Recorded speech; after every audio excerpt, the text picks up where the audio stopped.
مجموع الزوائد یو روایت ته اگر چې سند په اعتبار سره کمزور دی خو لیکن معنی صحیح ده چې حضرت فرمایل الغیبت اشد من الزنا.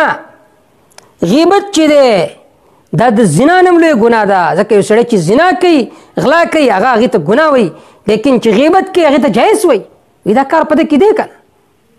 او د غیبت تعلق حقوق العباد سره دی چې د چا ته غیبت کړی څو پورې هغه معاف کړی نه نو نه معاف کېږي دا ګناه. ډېر لوی ګناه دی. الله تعالی دې مونږ د دې ګناه نه بچو ساتي. نحمده ونصلي على رسوله الكريم. أما بعد فأعوذ بالله من الشيطان الرجيم. بسم الله الرحمن الرحيم. يا أيها الذين آمنوا اجتنبوا كثيرا من الظن إن بعض الظن إثم ولا تجسسوا ولا يغتب بعضكم بعضا أيحب أحدكم أن يأكل لحم أخيه ميتا فكرهتموه واتقوا الله إن الله تواب الرحيم. زما عزیزانو حاضرین ورونو مسلمانانو السلام علیکم ورحمت الله وبرکاته. د ټولو اول د الله په دربار کې د دې خبرې شکر ادا کول پکار دی چې الله تعالی مونږ تاسو له توفیق راکړو چې مونږ یې په داسې مجلس کې کینولو چې هلته د الله رب العزت د محبت او د دین خبرې کیږي.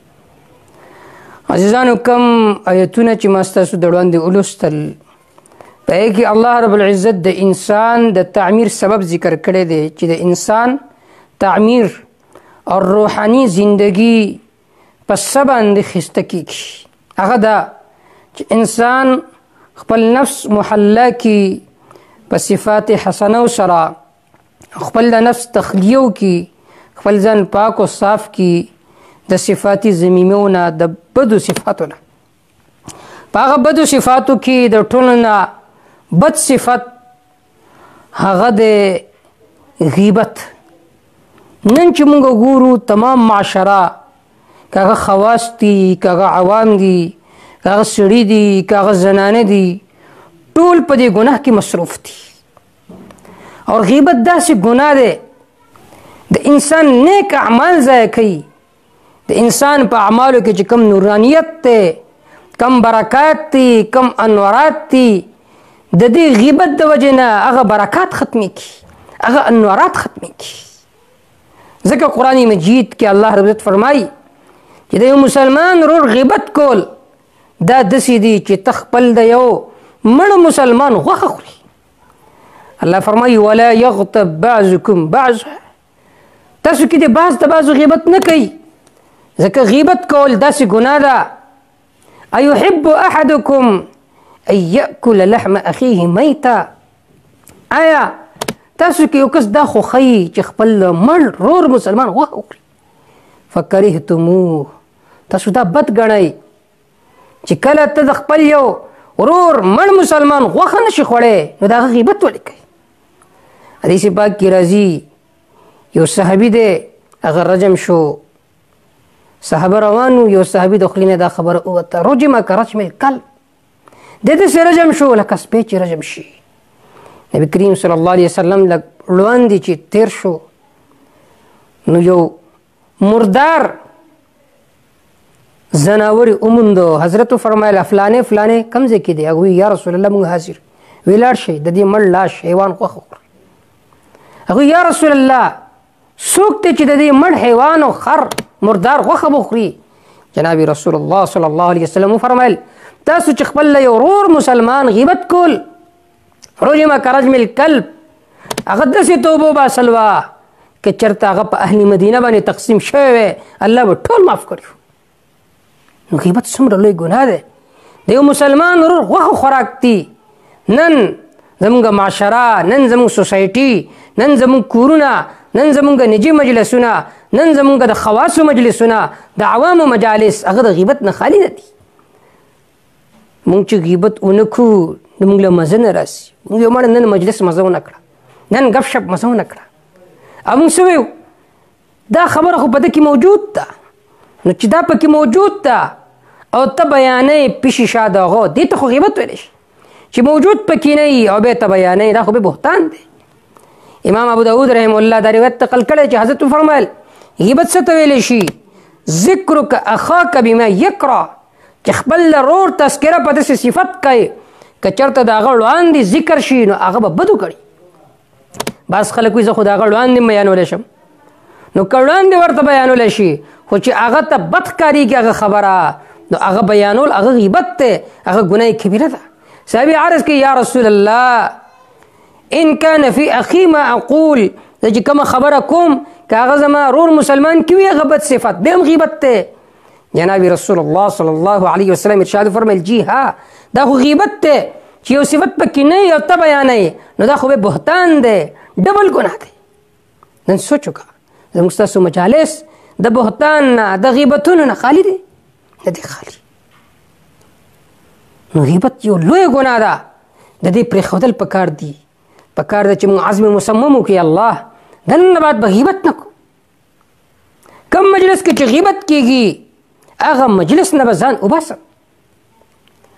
حضرت انس بن مالک رضی الله عنه فرمایي چې جناب رسول الله صلی الله علیه وسلم ارشاد فرمایل لما عرج بي مررت بقوم لهم أصفار من نحاس يخمشون بها وجوههم وصدورهم فقلت من هو يا جبريل؟ قال هؤلاء الذين يأكلون لحوم الناس ويقعون في أعراضهم.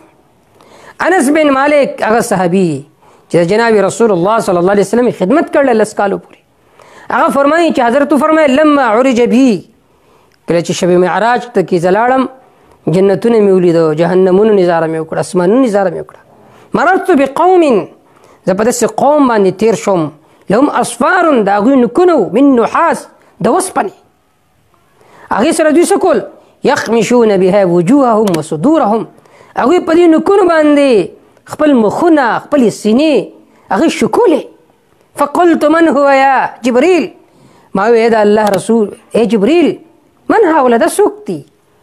حضرت جبریل علیه السلام وفرمایل هؤلاء الذین یأکلون لحوم الناس ویقعون فی اعراضهم، دا هغه خلک دي چې د مسلمانانو غوښې به خوړې، ویقعون فی اعراضهم او په دوی باندې به تهمتونه لګول، د دوی عزتونو سره به یې کھیل کول. نن سوچ وکړه هر یو مسلمان د بل مسلمان ورور غیبت کوي، د هغه متعلق څه داسې خبره درته معلومه شي چې هغې سره د هغه بېعزتي کېږي، د دې په هر مجلس کې د هغه تذکره کوي دپاره د دې چې د بېعزتي وشي، د هغه پټې خبرې خلکو ته ښکاره کوي دپاره د دې چې د دې کس بېعزتي وشي. څومره لوی ګناه ده.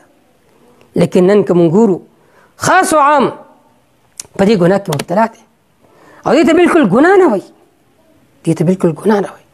مجموع الزوائد یو روایت ته اگر چې سند په اعتبار سره کمزوری ده خو لیکن معنی صحیح ده چې حضرت فرمایل الغیبت اشد من الزنا، غیبت چې دی دا د زنا نه هم لوی ګناه ده، ځکه یو سړی چې زنا کوي غلا کوي هغه هغې ته ګناه وایي، لیکن چې غیبت کوي هغې ته جایز وایي.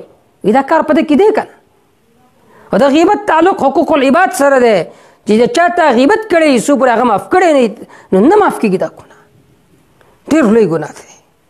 الله تعالی دې مونږ د دې ګناه نه بچو ساتي او الله تعالی دې مونږ کې هغه صفات پیدا کړي چې هغه صفات حمیدی ښه صفات دي.